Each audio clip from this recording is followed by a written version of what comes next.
요즘 다시 차박에 관심이 간다. 자꾸 미루고 나가지 않다 보니 관심만 생기는 것 같다. 이제는 고양이들을 데려가기가 부담되어서 자꾸 미루게 되었다. 한동안 날이 추워서 주저하기도 했지만 페니터가 있어서 준비가 안 된 것도 아니었다. 그런데 막상 준비가 되니 왜 안 가게 되는지 생각을 하게 되었다.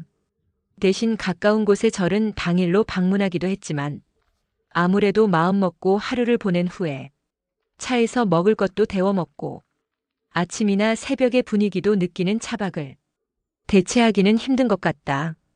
사지도 않을 스타렉스 캠핑카를 유튜브에서 구경하기도 하고 차박 용품을 구경하기도 하다 보니 갑자기 파워뱅크를 하나 더 구매하고 싶어졌다. 처음에 구매할 당시에는 선풍기와 난방용 장판만 사용하려고 했었기에 파워뱅크 용량이 부족하지 않을 거라고 예상했었지만 전기 냄비로 음식을 데우거나 페니터를 오래 틀기에는 아쉬운 용량이었다. 장바구니에 넣어놓고 망설이다 보면 구매를 마음먹으면 다시 가격이 올라가 버리고 중국 직구를 하자니 안전이 걱정되어서 정말 필요한 것일까 다시 생각했다. 격벽도 차박을 불편하게 하는 이유 중에 하나였다.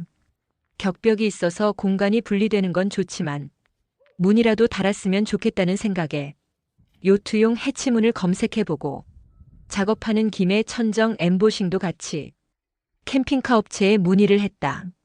가능한지 물었으나 일단 차를 가지고 와서 보고 얘기를 해야 할 것 같다고 해서 차를 가지고 갔었다. 그러나 의자가 없는 뒤트렁크 바닥에 있는 철로 된 지지대까지 다 뜯어내고 천장을 작업해야 해서 비용이 2배 들 거라고 했다. 해치문은 내가 직접 설계 도면을 가지고 구조 변경 승인을 받고 재료를 가져오면 작업은 해주겠다고 했다. 도로공단에 문의를 하니 트럭으로 유지하려면 문은 따로 만들 수가 없다고 한다. 그 업체는 차라리 캠핑카로 개조하는 게 낫지 않냐고 은근슬쩍 권했다. 캠핑카로 개조하게 되면 화물차에서 캠핑카로 변경이 되어서 업무용으로 계속 유지될 수 있을지도 알아봐야 하고 환급받은 부가세도 다시 납부해야 할 수도 있었다. 비용을 물어보니 1,000만 원을 얘기했다. 가성비충인 나에게는 받아들일 수 없는 금액이었다. 1,000만 원을 써서 SUV를 캠핑카로 개조할 바에는 차라리 캠핑카로 만들어진 차를 다시 사는 게 낫겠다는 생각이 들었다. 결국 오고 가고 시간만 낭비하고 개조는 포기했었다. 격벽이 있어서 좋은 점도 있었다. 막혀 있어서 운전만 하면 냉난방 효율도 좋다. 음식이나 오수 냄새가 은근 차에 배는데 그 냄새가 운전석으로 넘어가지 않고 분리된 느낌이어서 좋았다. 그래서 격벽을 없애는 것도 좀 아쉽긴 하다. 해외 유튜버는 앞좌석에서 캠핑카로 문을 여닫을 수 있게 해서 워크스루가 가능했는데 격벽에 문을 다는 것은 우리나라에서는 법적으로는 허용이 안 된다고만 했다. 하지만 격벽은 차박 시에는 불편한 점이 많다. 화물차다 보니 창문을 열려면 앞좌석에서 열어야 했는데 그러려면 차에서 내려야 했다. 워크스루가 불가능하다. 차에 지내다 보면 은근히 창문을 여닫을 필요가 생길 때가 많고 자다가 일어나서 나가면 잠을 다 깨버린다. 페니터를 밤새 틀고 자려고 해도 파워뱅크 용량이 모자라게 되면 시동을 켜기 위해서 차에서 내려야 하고 또 시동을 밤새 켜놓기도 그렇다 보니 또 차에서 내려서 꺼야 한다. 결국 편안한 잠을 잘 수가 없다. 여름에도 환풍기만 틀었는데 파워뱅크가 방전이 되었었다. 그 환풍기가 AC 전원이어서 전력을 많이 소비하는 것 같아서 DC 환풍기도 샀지만 정말 더울 때 시동을 켜고 에어컨이라도 틀고 싶다면 격벽이 없다면 싶을 때가 있다. 격벽 때문에 공간이 좁아지는 문제도 있다. 처음에는 정말 간단하게 차박을 하려고 했는데 점점 짐들이 늘어나기 시작했다. 개수대, 파워뱅크, 페니터를 놓다 보니 일부 짐을 바닥 아래에 놓았는데 캠핑카처럼 차의 바닥을 열 수 없고 꺼내려면 차에서 내려야 했다. 오랜만에 차박을 나가면 어느 가방에 물건을 놓았는지 자리가 익숙지가 않다. 앞 좌석에 놓은 건지 아닌지 찾다 보면 더 빨리 지치게 되기도 한다. 침낭 같은 부피가 큰 짐, 당장 필요하지 않은 가방 같은 건 앞 좌석에 짐을 놓을 수밖에 없는데 격벽이 없다면 내렸다 탔다 하면서 찾는 시간이 줄어든다. 그래서 비 오는 날이나 추운 날에는 차박을 꺼리게 되는 것 같다. 자주 가는 차박은 아니라서 여기까지는 그냥 감수해야 하지 않을까 했다. 편하려고 하면 집에 있으면 되지. 나가서는 좀 불편을 감수하다 보면 집에서 얼마나 편했는지 실감하게 된다. 불편함은 감수하고 익숙해지면 되지만 결정적으로 마음에 걸리는 게 있었다.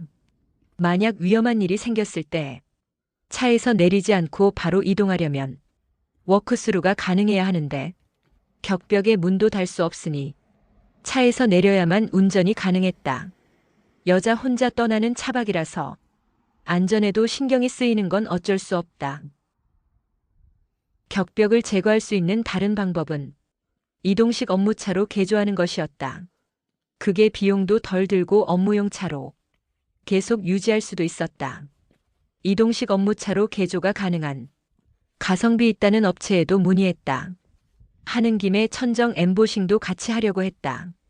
지금 상태에서 계속 차에서 음식을 데우면 김치 냄새와 음식 냄새를 지우기 힘들지만 엠보싱은 인조 가죽이라서 닦아내기만 하면 되고 천정 단열도 같이 할 수 있어서 비라도 내리면 조금 덜 시끄러울 것이다. 이동식 업무차로 승인이 될 수 있냐고 하니 승인을 받아주겠다고 했다. 비용은 150만 원 내외라고 했다. 그러나 이 차가 SUV지만 트럭이라는 걸 제대로 이해하고 있는지는 의문이었다.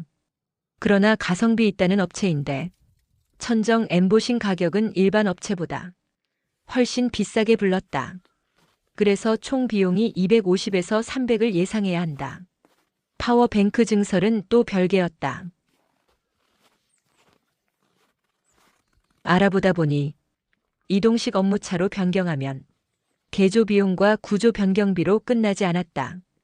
특수차로 변경해야 해서 번호판도 바꿔야 하고 세금도 몇만 원 오른다. 이 점은 그냥 감수할 수준이다.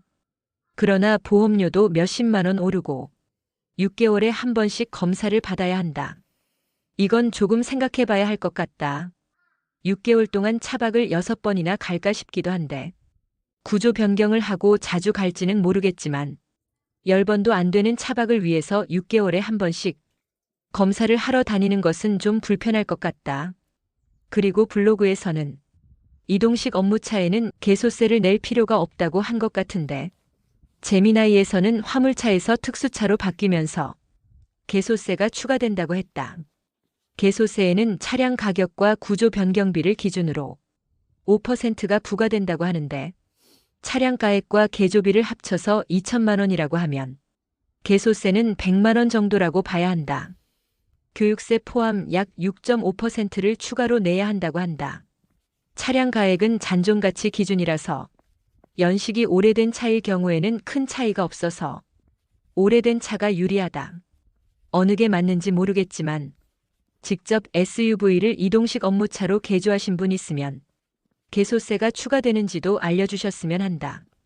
이렇게 추가되는 비용과 검사의 번거로움 이외에도 개조를 망설이게 하는 이유가 있다.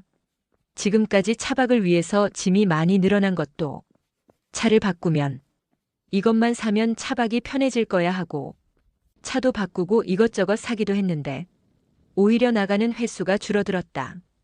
가고 싶은 곳은 많은데 요령이 없어서 그런지 차박지 찾기가 쉽지 않아서 은근히 스트레스를 받았나 보다.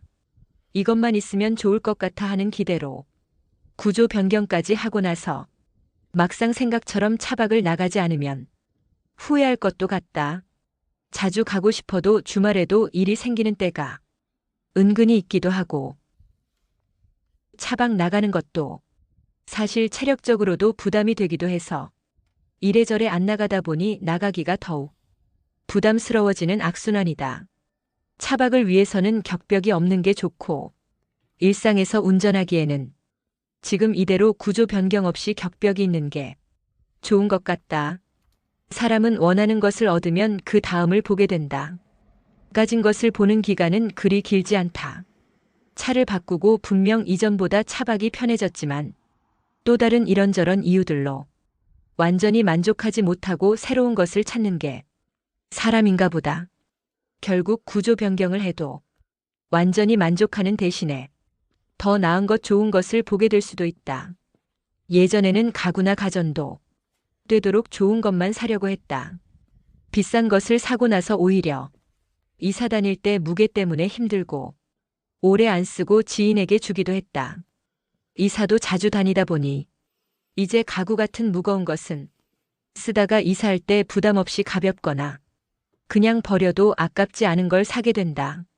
차도 막상 투자해서 천정 엠보싱까지 해놓고 옵션 여러 가지 넣어놓고 나서 얼마 안 가서 내놓은 중고차도 많이 보았다.